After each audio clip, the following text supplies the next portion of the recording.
we don't even know it. They might seem normal, but below they're hiding a serious problem. I'm talking about alcoholism. Alcohol is the most widely abused drug in the United States. It is legal and readily available. Alcohol is also directly and indirectly responsible for individual and societal problems that are including poor performance to automobile facilities. And as said by Wilkie Wilson in Just Say No, talking to kids about alcohol, I can honestly say that the issue at hand is near and dear to my heart. Take it from somebody who has an alcoholic in the family, this issue is important to me. With that being said, the fact of the matter is that alcoholism affects every part of our society, and therefore we need to reduce the number of alcoholics living among it. First, we'll examine some of the problems caused by alcoholism, including family and work, and then we will propose a solution to the problem, eliminating what we've tried in the past. And then I will tell you what we can do right now to help prevent alcoholism. To begin with, alcoholics are a problem to family life and negatively affect it. Alcohol use is associated with many negative consequences for the drinker's partner and their children, with the author of Alcohol Abuse explains. This is twice as serious for those who live with a single parent. Drinking can impair performance as a parent, as a spouse or partner, or as a contributor to household functioning, as the editor of Alcohol Abuse says. Drinking also costs money and can impact upon resources, particularly of a poor family, leaving other members of the family destitute to alcohol abuse. This means that those who can't afford basic living expenses are impacted their children, because their children are the ones who are affected by not having the correct living expenses and therefore become what we call adult children who have to do everything themselves and take over the parent role instead of being a child. Finally, the implicit of the habitual drinker's potential impact on family life is the fact that the drinking and its consequences can result in substantial mental health problems of family members. Such effects are potentially common, but they are not documented. Some insight to this issue can be gained from interviews with people of Al-Anon, which is the group that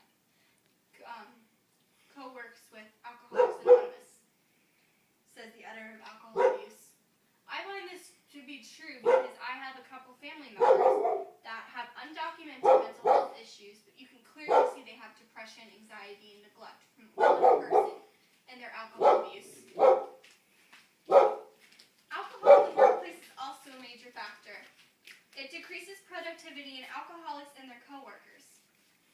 Sickness associated with harmful use of alcohol and alcohol dependence entails a substantial cost to its employees and social security systems. There is ample evidence that people with alcohol dependence and problem drinkers have higher rates of sickness absence than other employees, says the editor of Alcohol Abuse. This includes shakes, infections, liver problems, hepatitis, all from drinking alcohol. Those who drink alcohol are affected because they decrease their probability of staying in the company. When they drink, they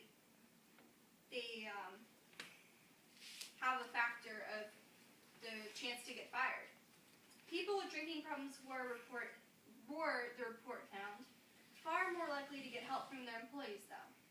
More than 90% of companies encourage staff with problems to seek help, and half allow time off for rehabilitation.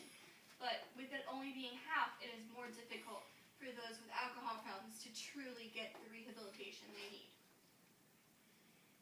Finally, it slows down your reaction time.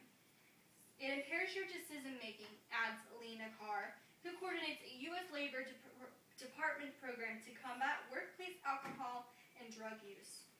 Alcohol affects so many brain functions, said by Catherine Borzak in Why Mice Drink. This seems true for those who have a constant drinking problem. When they are drinking between 10 and 20 years, they end up having brain cells die. These neurons don't fire, their brain cells die, and they become essentially retarded from their drinking, all because the drinking killed their brain cells and made them have a slower brain. So what solutions have we tried in the past? Well, here are a few. Alcoholics Anonymous and Al-Anon. We've all heard of these. Although these seem to be successful and effective for those who have been affected, alcoholics themselves have to decide to move forward and follow the program. The first step is always admit you have a problem, not admit that we, the caretakers, have a problem. It is legally our responsibility to persuade those affected by alcoholism to go, but it is legally their responsibility to go. No one can make decisions for the alcoholic. They must have the desire to go and turn their life around and go to the meetings. Second of all, let's look at medication. Although it is proven to reduce symptoms like the shakes and liver issues and the mental thought of alcoholism, most of the time it has a dependency effect. Medications affect the liver just as much as alcohol, and when you're consuming medication instead of alcohol, you're just replacing something that you were trying to avoid. You risk your liver and other vital organs in your system due to the dependency on these drugs. Meds are another dependent solution, but alcoholics is not a permanent problem. It's not a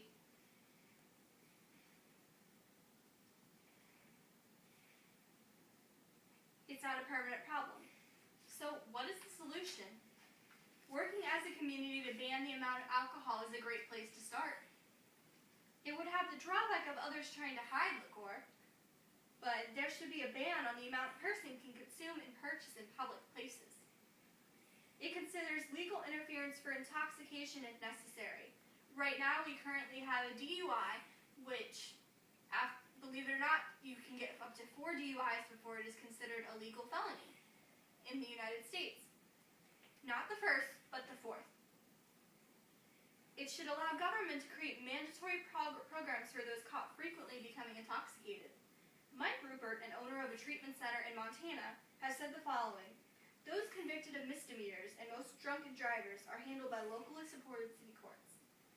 Rupert said drunk drivers should be screened after their first offense, not their 4th, but their first, and identified those addicts should be able to get the help they deserve.